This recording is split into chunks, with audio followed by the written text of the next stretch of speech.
আজি চিৰাং জিলাৰ কাজলগাঁৱত চিৰাং জিলা কাৰাগাৰ আনুষ্ঠানিকভাৱে শুভ উদ্বোধন কৰে মুখ্যমন্ত্ৰী হিমন্ত বিশ্ব শৰ্মাই। অত্যাধুনিক সা-সুবিধাযুক্ত এই কাৰাগাৰ মুকলি কৰাৰ পিছতে এখন ৰাজহুৱা সভাত অংশগ্ৰহণ কৰে মুখ্যমন্ত্ৰীগৰাকীয়ে। তাৰ পিছতে চিৰাঙৰ 15 নং কাজলগাঁও বিধানসভা সমষ্টিৰ অন্তৰ্গত হিতাধিকাৰী আৰু আৰ্থ সামাজিক সজাগতা সভাত উপস্থিত থাকে মুখ্যমন্ত্ৰীগৰাকী। সংবাদ মাধ্যমৰ সন্মুখত মুখ্যমন্ত্ৰীয়ে বিটিআৰ নিৰ্বাচনক লৈ কেতবোৰ গুৰুত্বপূৰ্ণ মন্তব্য কৰে। চিৰাঙত বিজেপি ইমান শক্তিশালী হৈ আছে নেকি মইতো নাজানো, ইমান ফাট মেলিব পৰা। আমিতো বড়োলেণ্ডত সৰু ৰাজনৈতিক দল এটা, আমি ফাট মেলিব পৰা অৱস্থালৈকে যোৱাই নাই দেখোন, হয় নহয়?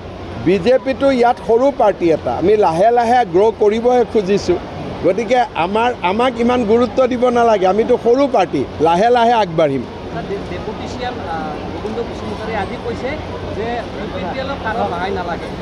ডেফিনেটলি UPPLক কাৰো সহায় নালাগে, নিজৰ ভৰিৰ ওপৰত নিজে থিয় দিব পাৰে। 4.5 বছৰ BTR চলোৱাৰ পিছত তেওঁলোকক কিয় সহায় লাগে?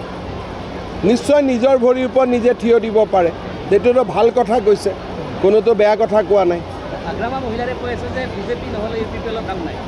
সেইটোকে BPFকো বিজেপিৰ প্ৰয়োজন নাই, UPPLকো বিজেপিৰ প্ৰয়োজন নাই। ইলেকশ্যনত পিছত চবকে চবৰ প্ৰয়োজন আছে, কাৰণ দিল্লীত বিজেপি আছে, দিছপুৰত বিজেপি আছে, একেলগে থাকিলেহে BTRৰ উন্নতি হ'ব। 26লৈকে দূৰৰ আছে, আগত 25 ছেপ্টেম্বৰটো চেছ কৰক না।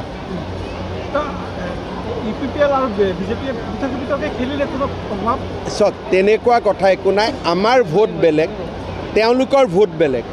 আমি যদি লগতো খেলোঁ, আমাৰ ভোটটো তাত নাযায়, তাৰ ভোটটো আমাৰ তাত নাহে। যোৱাবাৰো আমি বেলেগে খেলিছিলোঁ, পিছত আমি বন্ধু হৈ আছোঁ। গতিকে এইটোতো কোনো নতুন কথা নহয়।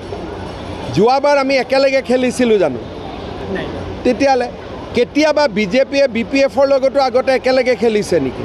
নাই খেলা। BTADত কেতিয়াও মিত্ৰতা নহয়, কাৰণ ইয়াত মিত্ৰতা হ'বই নোৱাৰে। ইয়াৰ ভোটিং পেটাৰ্ণ বেলেগ, ইয়াৰ জনগাঁথনি বেলেগ, কিন্তু MLA MPত ডেফিনেটলি মিত্ৰতা হ'ব। ইয়াত কিং মেকাৰ টেকাৰ একো নাই। আমাৰ কথাটো হ'ল BTRত শান্তি থাকক, BTRখন আগবাঢ়ক, আৰু তাৰ কাৰণে যদি বিজেপিয়ে ইলেকশ্যন নেখেলিলেও ভাল, আমি নেখেলিবও আছোঁ। আমাক লাগে BTRত শান্তি, হিন্দু মুছলমান খ্ৰীষ্টিয়ান বড়ো অনাবড়ো সকলো যাতে ভাল কৰি থাকিব পাৰে। তাৰ কাৰণে যদি কয় বিজেপিয়ে ইলেকশ্যন খেলিব নালাগে, আমি নেখেলা কৈ থাকিম, কাৰণ BTR আমাৰ বাবে ৰাজনীতি নহয়। BTRত শান্তি সম্প্ৰীতি আৰু প্ৰগতি থকাটোহে আমাৰ বাবে আটাইতকৈ ইম্পৰ্টেণ্ট। ৰাজনীতি যদি কৰিব লাগে, উপেন্দ্ৰনাথ ব্ৰহ্মৰ ষ্টেচু আমি দিল্লীত নবনাওঁ। আমাৰ ৰাজনীতিৰ কথাই নাই ইয়াতে।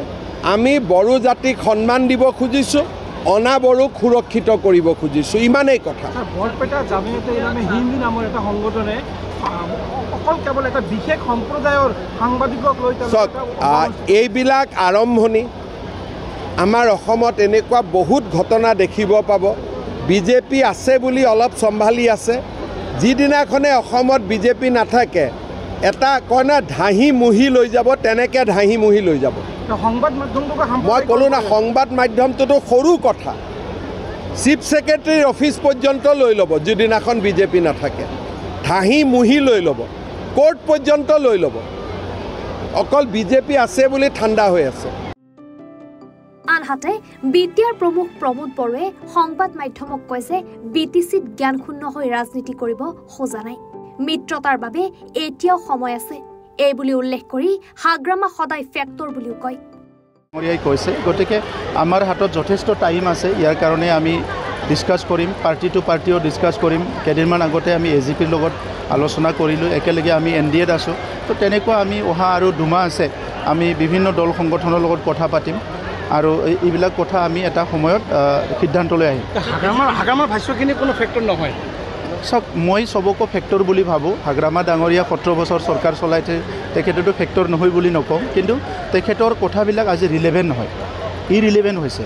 কাৰণ বাস্তৱ কথাটো তেখেতে নাজানে, আৰু বাস্তৱৰ আধাৰত তেখেতে কিছুমান কথা চিন্তা নকৰে তেখেতে আগৰ পৰাই পাৱাৰ পলিটিক্স ওপৰত তেখেতে বিশ্বাস ৰাখিছে পইচা বা বাহুবলৰ ওপৰত বিশ্বাস ৰাখিছে কিন্তু আমি গণতন্ত্ৰৰ ওপৰত বিশ্বাস ৰাখোঁ